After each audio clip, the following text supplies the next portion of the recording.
Well, today I'm with Vicky Reynal. She's a psychotherapist, a financial psychotherapist in the UK. And she's also the author of the book Money on Your Mind, which for the Spanish speakers is La psicología de tu relación con el dinero, which is a very interesting book. I've read it, Vicky, and I find it very interesting the relationship you establish between money and emotions and psychology, especially because there is no many literature, many serious literature talking about that relationship. So I find it very interesting that psychology is taking this relationship because we usually take the relationship between we have with food, we have with I don't know with drugs, with everything, but for some reason not with money. So thanks very much, Vicky, for being here with me today. It's a pleasure. Thank you for having me. And yes, it's a bit disappointing that there aren't that many books around on the topic, because I think we can all relate to the fact that sometimes what drives our money decision isn't rational logic, but it's emotions. And sometimes we're conscious of those emotions. We might be very excited on a holiday and we end up spending more, or we might be feeling quite sad. And so we go for retail therapy and pick ourselves up with a purchase.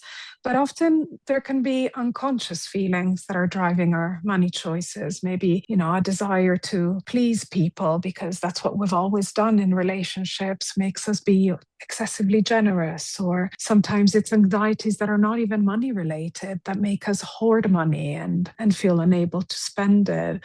Other times it's not feeling deserving of good things that makes us hold back. So I think it's so important to be aware of all the feelings, emotions, fears, longings that drive our relationship with money, because I've seen there's plenty of them out there. So it's good to know. Yes, and besides, our relationship with money starts when we are kids and it's for our whole life. It's like with food. I mean, nobody is not related with money. We are all related with money in a certain way. Yeah, one comment there is that I think there's a few books out there that talk about the psychology of money and maybe the feelings that drive money choices. What's a bit different from my book is that I go back to childhood experiences and how do those then impact what we do with money as adults? Because what I find is that it's not just about the money lessons that maybe we were taught at home or we weren't taught at home in many instances, but there's so many factors that shape who we become when we're children. Our relationship with our parents will leave us feeling good enough or not good enough. It might shape whether we're deserving of love based on how we perform or whether we're deserving of love anyway, the way we are. How we create relationships as adults is determined by how we attached to them. So there's something called attachment theory that describes it categorizes how people create emotions. I don't know if you have this much in Argentina, but they talk about anxious attachments, insecure attachments, avoidant attachments. And those are established when we're young. And that can impact our relationship with money as adults. So to give you an example, I've seen people who maybe sabotage financially because every time they end up in a financial mess, somebody will come and rescue them. And that makes them feel secure because they're feeling cared for, looked after, and makes them feel safe in their relationship. Whereas there's other people who are afraid of relationships. They're what we call avoidantly attached. They keep people at a distance. They don't want to bring them too close. And so those people might end up keeping money secrets because that's their way of feeling that there's something in between me and the other. We haven't merged everything. They don't know everything about us. Or they might not want to merge bank accounts. They might want to keep financial boundaries quite firm. And that's their way of, through money, representing something that has nothing to do with money, really. It's more about a fear of intimacy. It's more about how they learned about attachments early in life. So I think there's so much, our fears, our desires, our attachments, all of that is shaped very early on. And then will have an impact on how we are as adults, including in our relationship with money. Yes, I find it very interesting because actually what you are talking about is John Bowlby's theory, which is psychoanalysis at the end, and you are mixing psychoanalysis with our relationship with money. So I find it really, really interesting. And related with that, you talk about in your book about manuscripts also that we get from our parents and that made us lead to certain toxic relationships or toxic beliefs related with money. So, how can we do to make these beliefs conscious? Because, as you said, sometimes it's unconscious. So, what is a way, an exercise, or something we can do to make this conscious and to realize which are these beliefs? Always approach this with curiosity is what I would say. But try identifying a moment in which you felt certain discomfort after having made a financial choice. Let's say you just spent money or you decided to move money to your savings or whatever it is, just a financial moment in your life that caused a certain strong reaction in you, a discomfort or whatever it is. And then ask, what did this say about me? And without thinking about it too much, the first answer that comes to your mind, fill in the blank. Some people say, I felt I was irresponsible or greedy or guilty or not good enough, whatever it is. And then take a moment to reflect, well, whose voice was that? Was that something I heard growing up? Did I have a parent maybe that sounded like this, who worried a lot about money, or they always said that spending was reckless, or maybe who always criticized the wealthy and said that there's something corrupt about having money. So try to link it to, where does that narrative come from? Where have I heard it before? And I think that already will open up something in you. But I think in any situation, try to ask why. Why am I reaching out for my card now? What stimulated this purchase or this action? I think that's always worthwhile doing. And on the other hand, we are also parents and we have kids, and we also are writing their future manuscripts. So, what can we do as parents to help building our kids a healthier relationship with money? I think there's a lot we can do, actually. And remember, as a general point, remember that you're often teaching them about money without even knowing it, because when you're teaching them about sharing, about generosity, about all sorts of things, even when they're not concretely money related, these are also money lessons in other ways, because they will apply those to their relationship with money. But I would say 3 concrete tips would be, first of all, give them a concrete experience with money. So start with pocket money that you give to them independently on whether they behaved well or didn't behave well. Try to keep it independent from doing chores or anything like that. This is money that they receive every week and that they'll manage. And that is so important for a number of reasons, but primarily because then they can have those visceral money experiences, the excitement of buying, the regret of spending it too fast, all of that.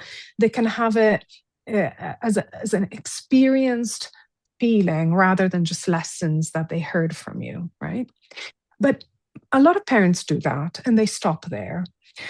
I would say take it further. Teach them what I call financial emotional awareness. So it's not just about what you should or shouldn't be doing with money, but it's also about how you make those decisions. So for example, let's say they spent it all on a Lego, all the money they collected the first time, all in one go. You can ask them also, how did that feel buying the thing you wanted? And they can be like, oh, that felt really good, or I was excited. Okay. Then, you might see them envy a sibling who actually just bought a small thing every day. And you can say, I saw you snatched your sibling's pencil. What was that about? And, you could talk about envy and about different approaches. Oh, she decided to spend it a little every day. How do you feel about that? And basically, you're starting to teach them how to think about the feelings connected to money so that they can become more aware of them. They can feel regret and name it. Oh, I regret when I do this. Or you can maybe slowly push them. There's some children that really hoard all of their pocket money. They never want to spend it. You can say, well, what's that about? Why aren't you spending it? Oh, I don't know. Well, should we try and spending it on something small and see how that feels? You're teaching them how to enjoy money a little and basically guide them emotionally through that process.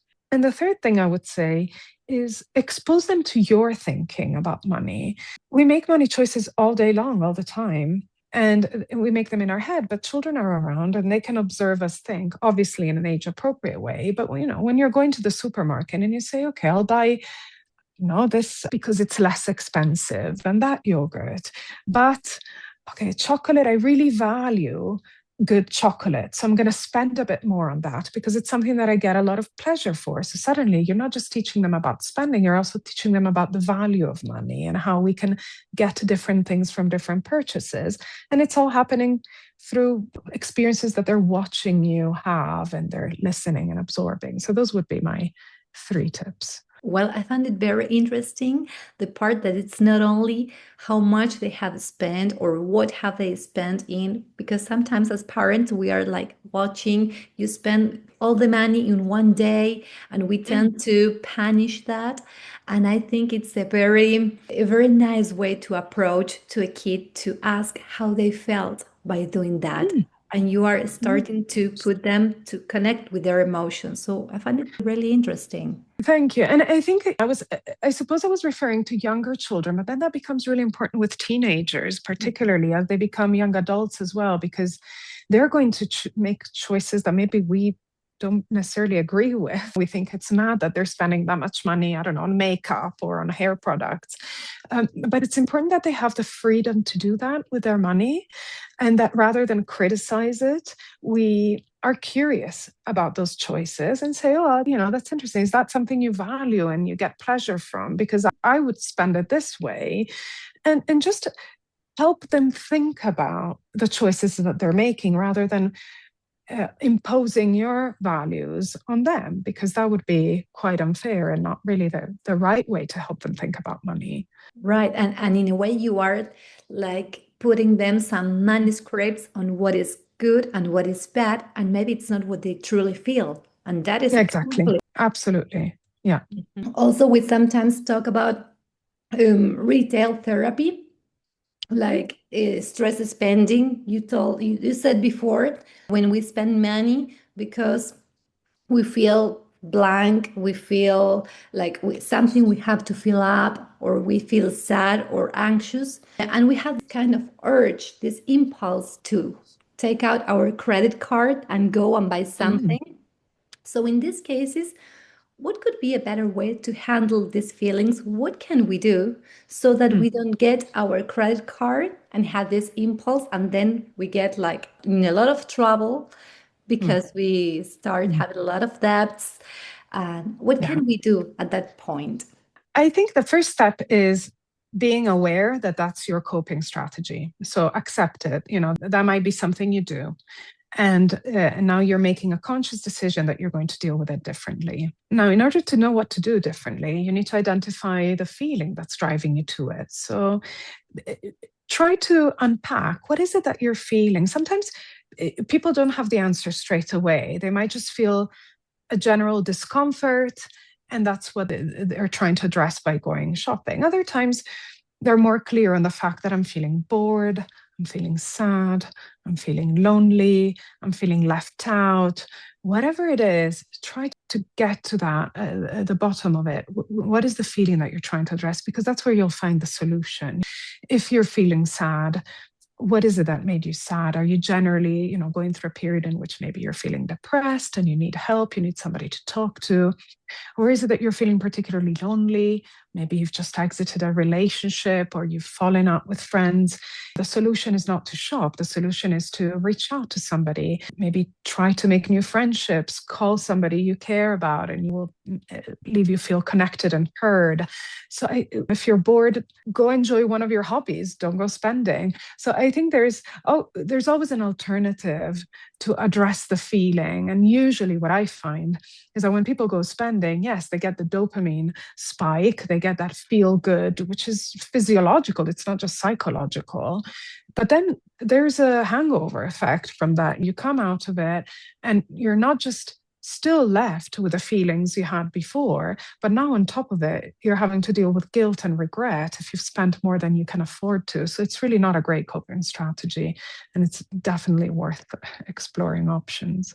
Yes, I find it very interesting also this acceptance idea, because in a way Mm. it's a first approach, and it's a way that, we criticize ourselves a lot.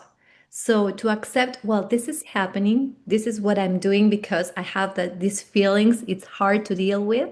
I think it's Mhm. the first way to be like more not so criticized about yourself. So to be softer with you. Yes, I think there is something about the amount of shame that people carry when it comes to money and how they can be their worst critics. But there's also another common phenomenon that I find, which is that people tend to be a bit in denial when it comes to their bad money habits, and they keep it a bit vague. If they're accumulating debt, they don't necessarily know how much it is, and they don't know how much they overspend by. I call it the vagueness defense. So I think there's something about acceptance that can really put us back in the driving seat, the feeling in control that we're going to be doing something different now. We've gathered energy and we're going to direct it there. Yes, and talking about this, about spending and being in control, that nowadays we don't use much cash for payment. Mm. We use not only credit cards, but now you have your phone, you just press some buttons and you make payments. So, how have this changed our emotions regarding spending and money? And what can we do in order to regain this control where we feel we are really paying for something? Yeah, I think the system has found a weakness in us, which is our ability or maybe our desire to deny how much we're spending. And they're definitely using it to eliminate any moment of thinking in the buying process, right? So it's frictionless. So there's no time to stop and wonder, do I really need this? Can I really afford it? And so it keeps the impact of the spending out of our mind, out of our experience. So before we had to take the cash out, we're visually seeing that amount decreasing in our wallet. It felt much more real than it feels now. So how are we going to reintroduce that friction and that impact? Well, there are ways. We can, first of all, make it a habit to pause and think and simply ask ourselves, do I want it? Do I need it? Can I get it elsewhere for cheaper? And have that kind of a checklist that we go through in our minds every time we're going to buy something. But we can even introduce friction, for example, only keeping a limited amount of money in our spending account and then have to go and refill it kind of through a manual transfer every week. That will keep us more aware of how much we're spending. There's all sorts of apps these days, at least in the UK. If they're not there already, I'm sure they will be coming soon, that they help you budget.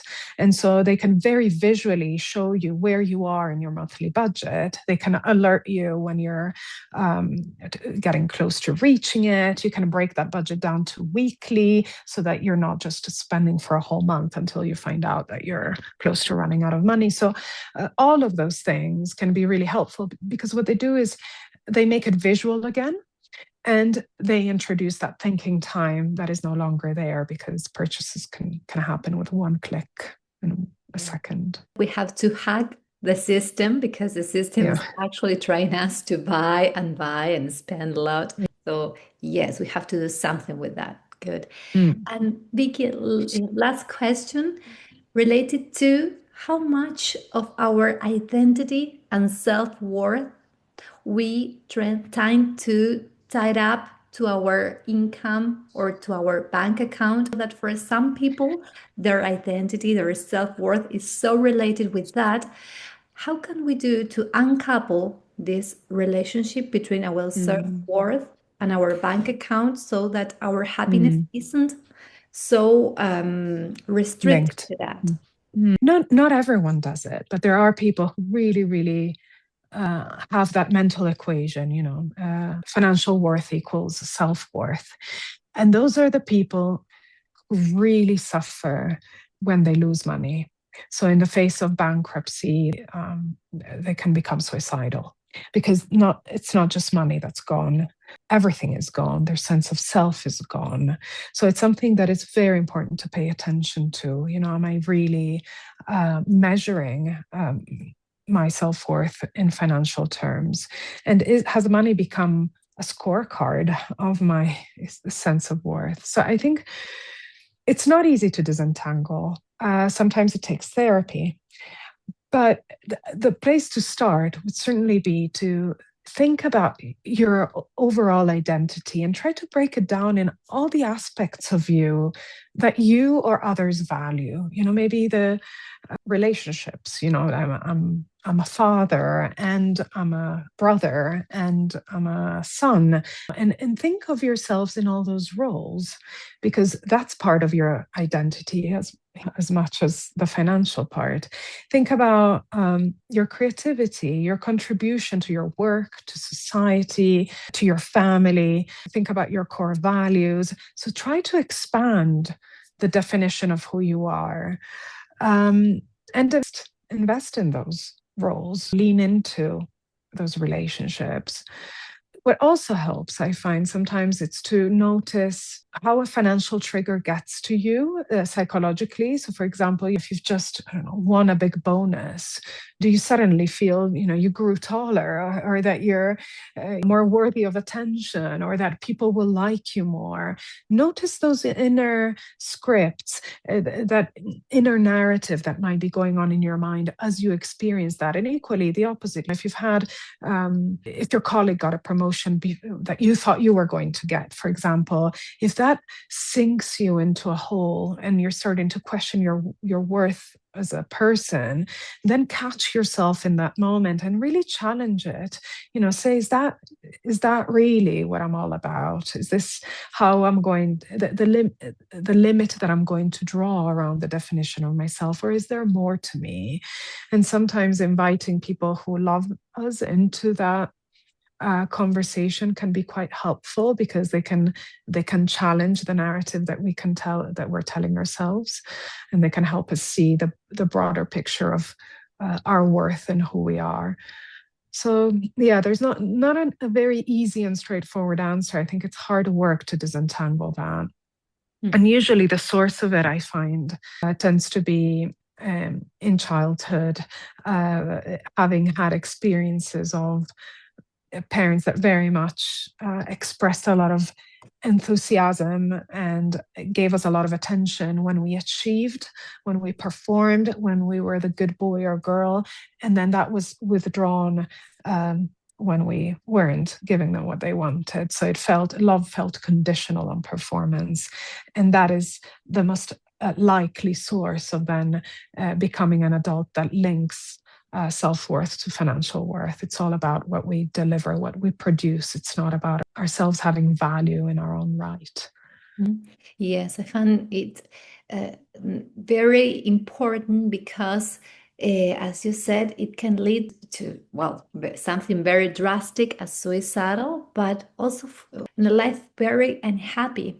So I think it's important. And sometimes, I don't know what you think about this, Vicky, but sometimes I find that it's harder for men than for women, because there is something in the society also that is more tied up with men. I think you're right, because we have traditionally cast them into that role. Their primary role in a family is to bring in money, sufficient resources for everybody to live on and have a good life, whereas the role of the woman has traditionally been broader, nurturing the children, looking after the home, looking after the husband. Of course, all of that is shifting, but slowly. Men still carry that sense of responsibility. Even when their wife is working full-time as well, they still feel that they're carrying that weight for the family. And so they're much more likely to link how well they're doing to how worthy they are. Well, Vicky, thank you very much for this interview. Where can people find you in case they want to explore more of everything we have talked about? They can find me on Instagram, Vicky Reynal Psychotherapy. You can find me on LinkedIn. And I also write a column for the Times. So if ever they have a question, they can send it to me, even if it's in Spanish, and I can answer it in my column.